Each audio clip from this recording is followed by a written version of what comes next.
Hey guys, welcome to Do Some Dev. Today we're going to talk about building GUI apps. So in other words, apps that run on your computer and have a visible interface. So GUI stands for General User Interface. And in Java we have several possibilities to achieve this. So one of the possibilities is Swing and another one is JavaFX. There are also other possibilities to create a GUI in Java, but those are the two notable ones.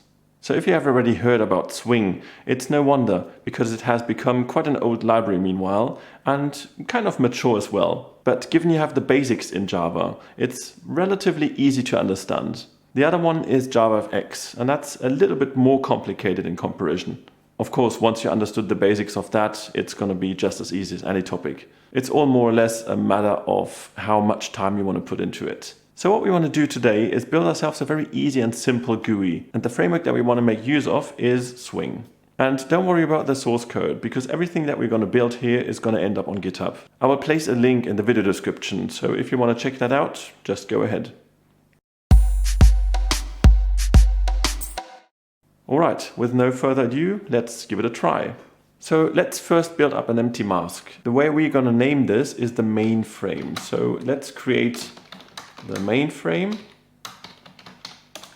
which consists of a JFrame, which we call frame, and we create a new instance of JFrame. So this is none other than the square that we see in which everything happens. So this frame is usually in a window, and like most of the windows, on the very top you have this X sign where you can close the window. And that's also a functionality that we need to define using the setDefault close operation with the parameter exit on close.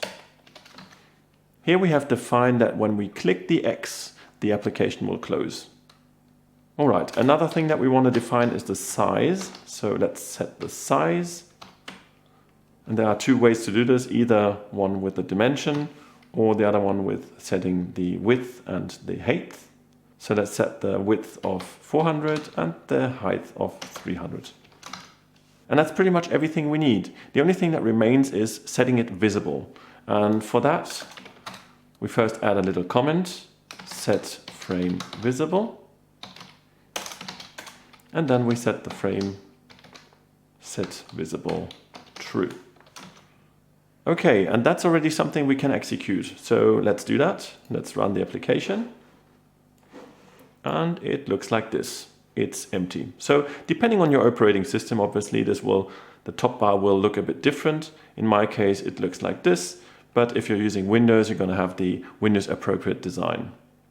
All right, and because we have nothing defined here, well, obviously that leads to the case that this window is empty, but closable.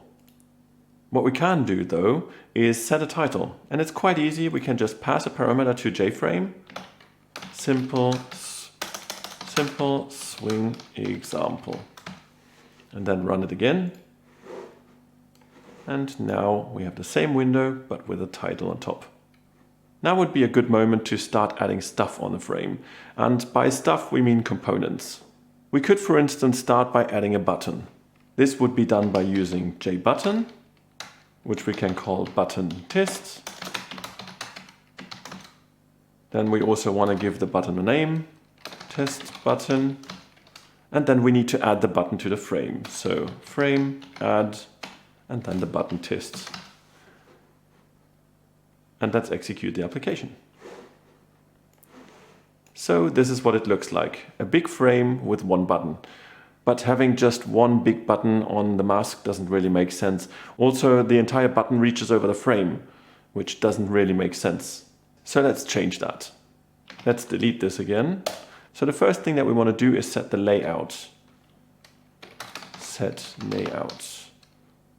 And there are different types of layouts that we can set, but for the sake of demonstration, and also because we want to keep it, well, simple enough to understand in our example today, we will make use of the grid layout. So frame, set layout, new grid layout.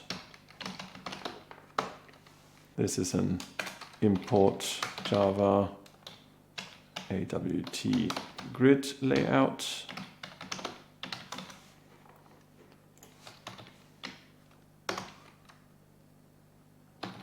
And we will have 3 rows, 1 column, and gaps of 5.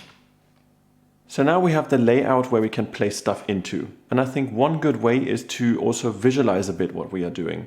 A good way to do this is to use panels. And panels are, you might have already seen them, they're like square shapes around components, grouping them together for a certain topic. So let's first add a comment, add components. And then let's make use of jPanel. And we want to first define one panel where we can input something, another panel where we can click something to like an action, and a third panel to show what we have, well, done. So we'll create a set of 3 panels just for that. Panel data entry, new panel. Let's copy that. Panel action and data view. Now, panels in some ways behave similarly to frames, which also means we can add specific layouts to them. And one layout that would make sense in this case would be the flow layout, which means that when we add a number of components, we will just add them next to each other. So let's define that. New flow layout. And we also want to align the flow layout to left, meaning that all the components will have a left orientation. Let's copy that to the other panels as well. Now what we also want to do with those panels is make them visible. And a good way to do that is to add a border. Panel data entry, set border. Well, let's do it differently. Border factory and create titled border data entry. Let's repeat this for the other ones. Action, action, and data view. And data view. Now, until to this point, we just defined these 3 panels, but we also want to see them, so let's add them to the frame. Frame, add panel data entry. Frame, add panel action. And frame, add panel, we already had it, data view. Now let's execute the application to see what this looks like. And there we go. This is what this looks like now. We have 3 panels now on this mask where we can place our components. So let's do that. Let's start by creating a label. Label, let's say name. Enter your name. Then we add a text field, jText field, text name, new jText field with a size of 15 columns. And then we add both of these to the data entry panel. Label name and text name. Let's run the application again.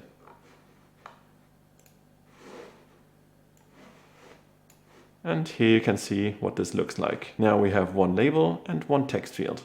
Now we also want to do something with it. So this would be the action. And usually an action consists of a button. Well, I don't know if this is always the case, but in our case it's like this. So let's add one.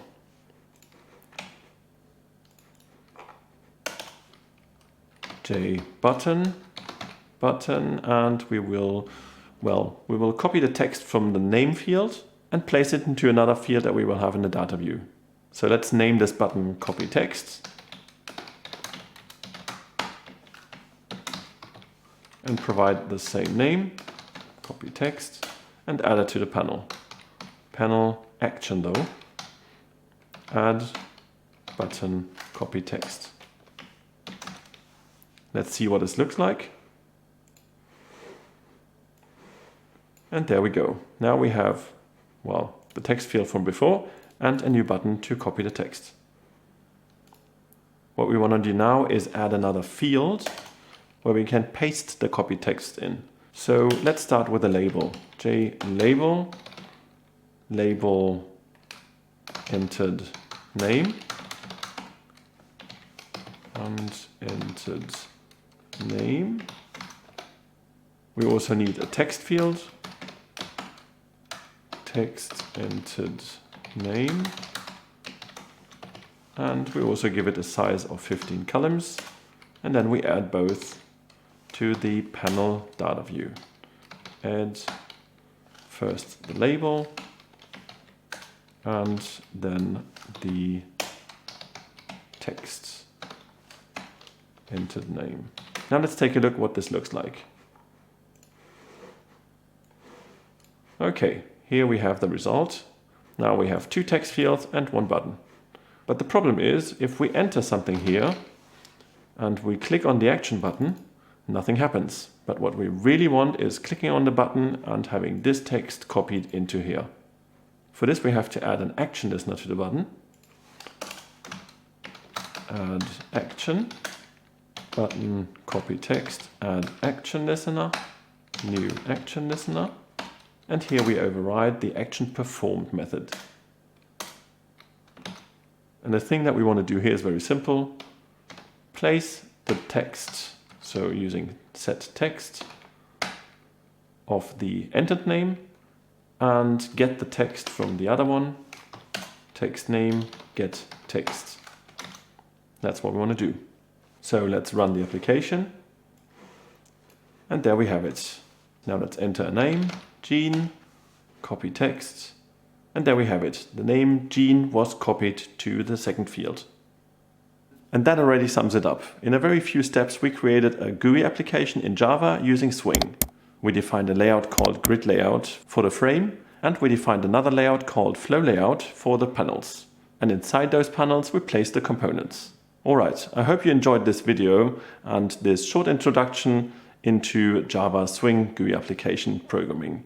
Like I said, take a look at the description of this video if you want to find out a bit more and take a look at the code. I will place a link to GitHub in there. This is also the first video of a Java GUI programming series that I want to create. For that, I will also place this video into the appropriate playlists. So make sure that you'll check that one out as well, after having subscribed. My name is Gene, thank you very much for watching and see you in the next video.